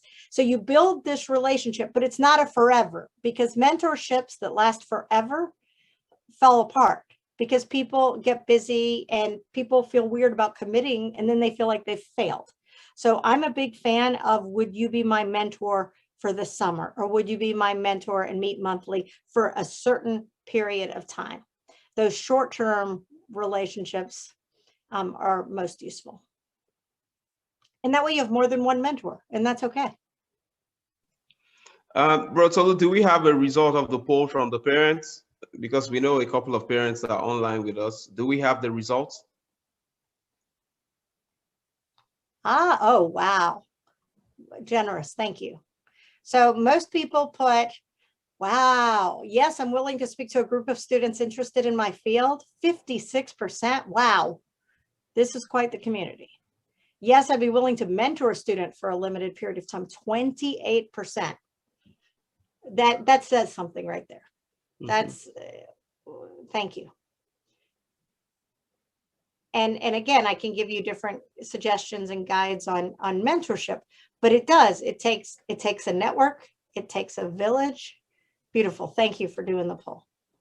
All right. The percentage would probably be higher for the last question, but I take responsibility. It wasn't multiple choice. It was just one answer. Okay, no problem. No problem. That's a wonderful.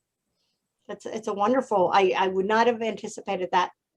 I would have anticipated the majority saying, yes, I'm happy to answer questions once or twice. This is a very generous group. All right, let's keep going. So the purpose of this is to build on. Let's go to the next slide. I want, sometimes for a job, you need to have a certain degree, or sometimes it's only a certification, and that might mean taking a certain number of classes and maybe taking an exam or something that proves that you have achieved the knowledge in that area. Sometimes it's simply skills. And the industry is moving in a lot of ways. While degrees will always be valued and needed, skills are something that people are now listing on a resume more and more. Is it something specific? Is it software skills in a certain industry? Is it some of the negotiation skills? Is it the sales skills? Those are something that, especially as computers are looking, artificial intelligence is examining resumes. It's really important to have an idea that, yes, if you want to build toward a degree, that's fabulous. But in the meantime, there may be certain skills that are recognized in the industry that would be rewarded. And those of you who have a little bit of experience, we're not done learning. We know how things keep changing, and they keep changing fast. It's important that learning is a lifelong process, and that we need to look and see what other opportunities are there to gain information. Some of the inexpensive ones that are available immediately are just snippets. Now, these aren't certifications, but things like TED Talks on a subject that you're interested in, or even MOOCs, MOOCs. It's like massive online curriculum, and it's taught by different colleges, and they're generally free. Some of them you pay a nominal amount if you want a certificate of completion. But it gives you the opportunity to say, I learned about this, and this is something, and it may not be a degree, but it's something that gives you something that may, first of all, it may give you great information you need and can use. That's the real purpose of education, but also it may help separate you from someone else when you're going for a job or an opportunity to say, yeah, I'm really interested in this. As a matter of fact, I took a class in this, and this is how I did it. There are different podcasts out there. That's not a certification, but you can get some basic information to find out where good information is. Another question during an information interview, by the way, is where do you get your industry information? Or what are you reading? Or what are you listening to these days? And you'll find out, oh, these are my influences. And that can be useful too. So I want you to be on the lookout for where we can find opportunities, whether big or small. As far as formal education goes, that's a whole nother, we use the term university and college interchangeably in the US mostly. Technically, a university is comprised of more than one college, like it could be a college of business and a college of engineering, but we use the terms interchangeably. And we will be speaking in great detail in 2 weeks on the college applications, the opportunities, what information is out there, and how to pay for it. And that is something that we're going to really be focusing on in 2 weeks. So if you want to add toes onto your bug legs for each of these, or draw the, again, the bug legs are people, but you could add opportunities like what kind of an education do they have, or what kind of an education would you need? Maybe that needs to come off the body of the bug itself. So say, what are some of the ways you can learn more about that career field? I guess in this case, it really should come straight off the oval part of the body. But I want you to think about it. Is it a degree? Is it a certification? My goal for you is to figure out what you do next, even if it's a baby step in the right direction. I challenge you to take the navigation wheel and to use the wheel and use it as a wheel over and over again, and look at this on a fairly regular basis, whatever that is. If it's quarterly, if it's, every time you turn the clocks back or something. We take better cares of our cars than we do our careers and our families sometimes. So I recommend having some sort of cycle, whatever makes sense, to kind of reevaluate the navigation wheel. Again, build on your strengths. And again, the wheel and the plan only work if you use them. So I recommend, if you sometimes we lose pieces of paper. You've worked really hard during this time. I recommend that you take a picture and save it in your phone of your bug chart, and to keep that in the forefront of your mind. This is something that you think is important. You can always add to it, but I want you to grow in that way. And one of the things, even for college, when you're applying to college and say, oh, I'm interested in becoming a marine biologist or something, and they go, really, what makes you interested in this? Or what have you done that shows your interest? And many kids have had no experience or never talked to anyone. But it makes a huge difference when a kid has said, yes, I've wanted to do this for 3 years. And so I shadowed a marine biologist here, or I had a mentor who did this for 6 weeks. It shows initiative. It shows follow through. It shows grit. It shows professionalism, and it gives them a lot of good information. So take a picture with your phone, review it on a regular basis. And I'm going to look to you all, Dr. Falaki. I don't know how often you meet with your group and people from all over. I think this is beautiful. And especially with Zoom, we can meet all over very easily. Connect with your community. And I think it's important to have these professional discussions so that people get a good sampling of what some of the opportunities are out there. Thank you, Ms. Betsy.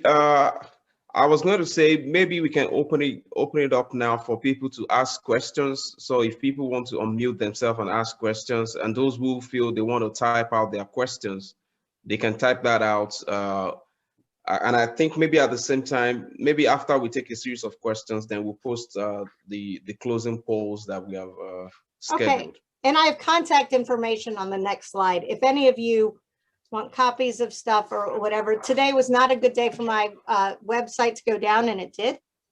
Yay. So if you want to contact me, here's my direct information. I also have a podcast, and the first season is released everywhere podcasts are available, and it's called Will This Be on the Test? And it's information that you need for college success.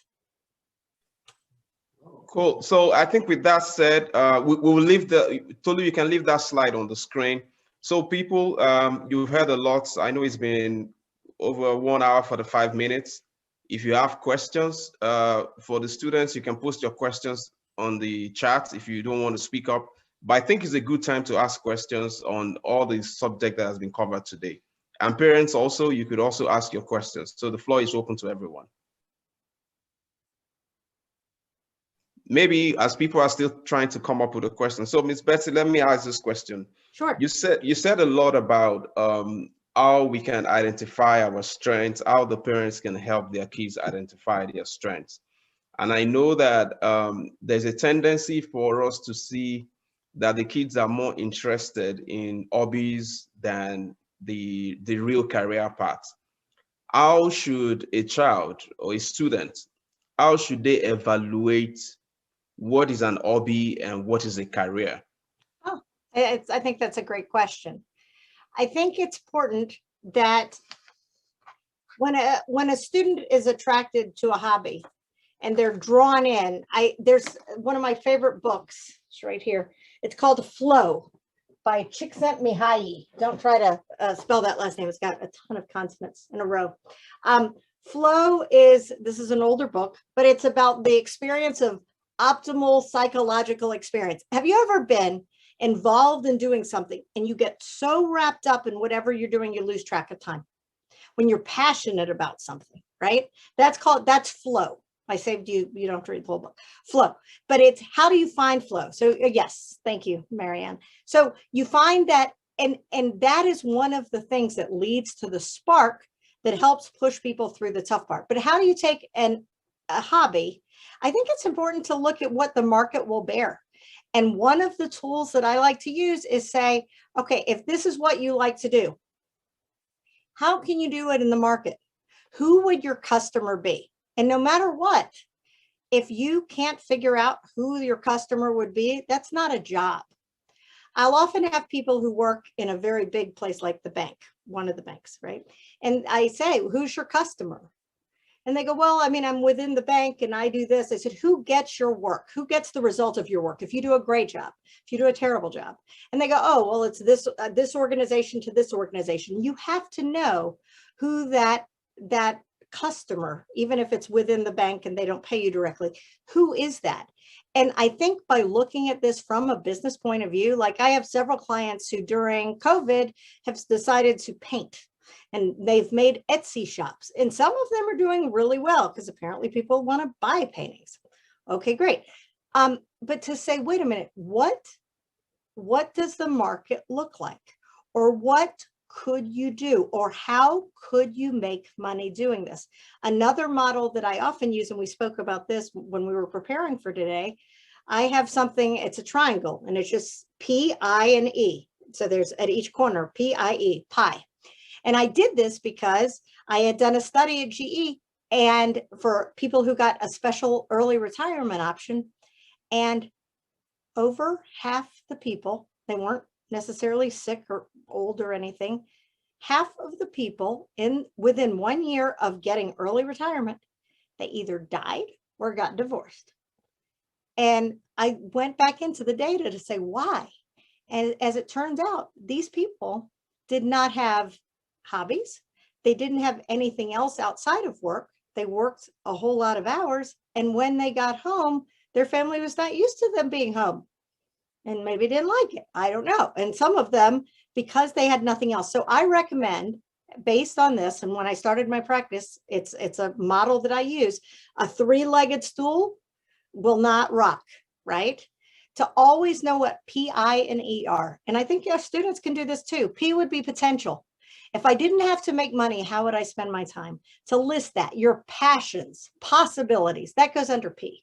I would be internal, into the field that you're already in, or to the company you're already in, or what your logical next step is. It may be what you first put in that oval button that you go, wait a minute, this is really cool. I think I want to do this. This is my logical choice. Training and teaching is my number one. I guess I want to be a teacher. Okay, that could be what is internal and what are some of the options there?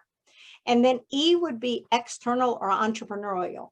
Well, if I've always thought I want to do that, how can I do that on my own? Or who does that person work with? Or who supplies things to that person?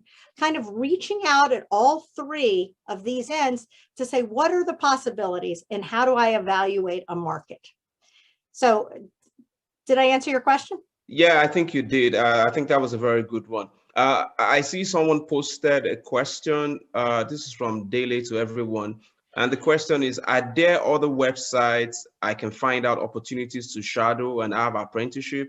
And how would I prepare for their work choice? I guess the question is, where can they find other resources for to be able to shadow some of those experience things you talked about? Yeah. That is a good question. And honestly, I don't have that answer right now, but I can look and find out. I think one of the best opportunities, but I will still look and find out, and please capture that and I will get back to you on that. Okay. Okay, there's another question here that says, I want to go to a college that has a nursing program. How do I find a good one?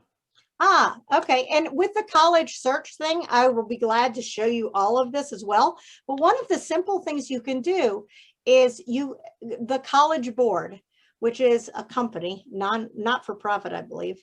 Mhm. They own the SAT, they own AP, they own Naviance. Those of you who are students, you know these words and you mutter them under your breath when you stub your toe.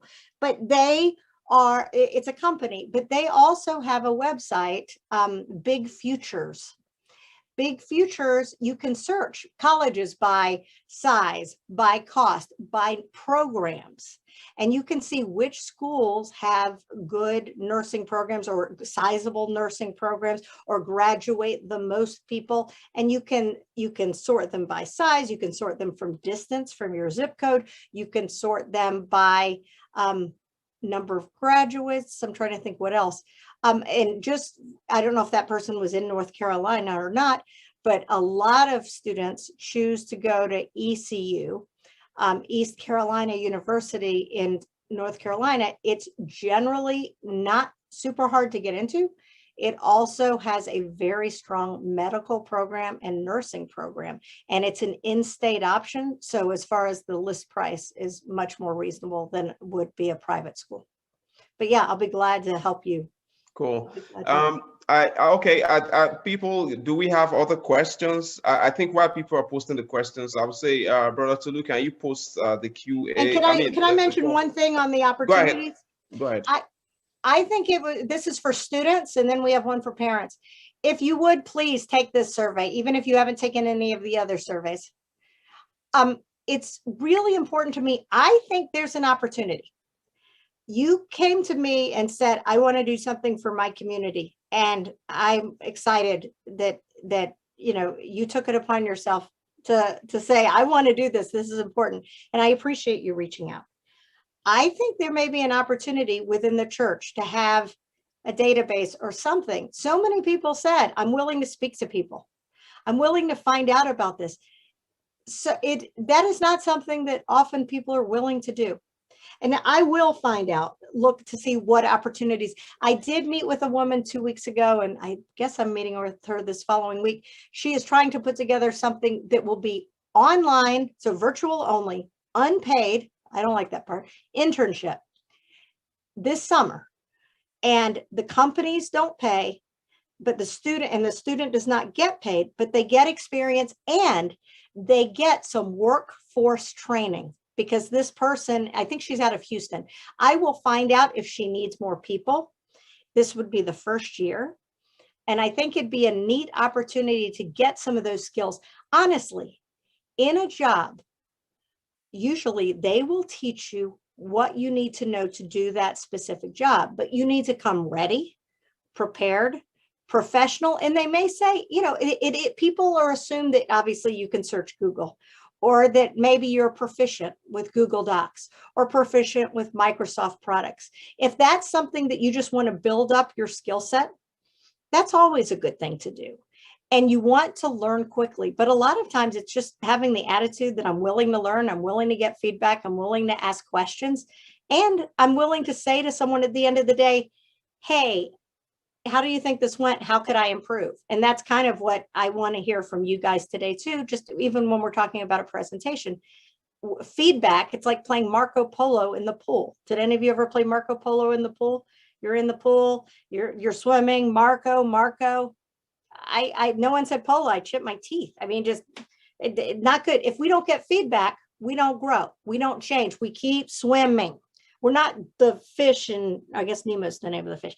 We're not Nemo. You don't want to just keep swimming. You want to get the feedback to say, ooh, I like this, or you did a really good job with that. Perhaps you want this. So just the fact that you're asking, what can I learn? That's beautiful. And there, just be receptive and be ready to learn. But yeah, you just want to say, do you expect people to be proficient in Microsoft Office products or in Google products, Google Docs and Google Sheets and all that kind of stuff. So. Yeah, so I thank you, Ms. Betsy. So I think we just posted the poll for the parents. For all the parents that are still with us, please just go ahead and take the poll. And also we want to let you know that what we had Ms. Betsy do today was essentially create the foundation for what she's going to do on the 1st of May. Now, most of the time we think about, oh, I want to go to college. I want to do a particular career. I think the first things that we need to know is, how do you even choose that? Because your career path influences the colleges that you are supposed to go to. Like the example she gave earlier about ECU, it's a good school for medical programs. We have a couple of kids from the church who are going to that school. Now, what does that mean? It is only when I know my strengths, when I know the path I want to take, that will influence the college choices, and it will also prepare me for the opportunity in terms of whether you get financing, whether you be able to qualify for scholarships and grants and all those things. So the flyer is out there. We also encourage you to register and share with your friends and family. What we would say today is, first and foremost, to say a very big thank you to Ms. Betsy. So if you can just do your clapping hand mode, I think there's an emoji for clapping. Just want to say thank you for a very wonderful, and I would say that there was not a dull moment today. There's a lot that you have said. And we also want to let people know that we're going to have this recorded. People can go in and listen to it again, particularly the aspect about the navigation wheel, translating from the navigation wheel to those career options and working with your child to see and think through what are the things that they want to do. So we really appreciate you. We thank you for your time. And please, the registration for the one on the 1st of May is going to open up. Go ahead and register. That session, we're going to be talking about colleges, the admission process, how do you get funding, what exactly are the scholarship options, and when you get into college, what do you need to do to be able to come out as a good student? And I'll give an example.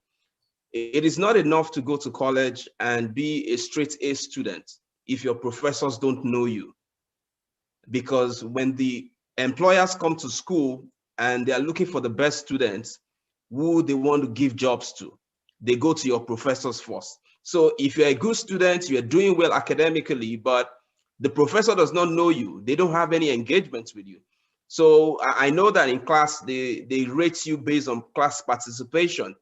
So those are some of the things she's going to go deep dive into to help every one of us as parents, and particularly the students.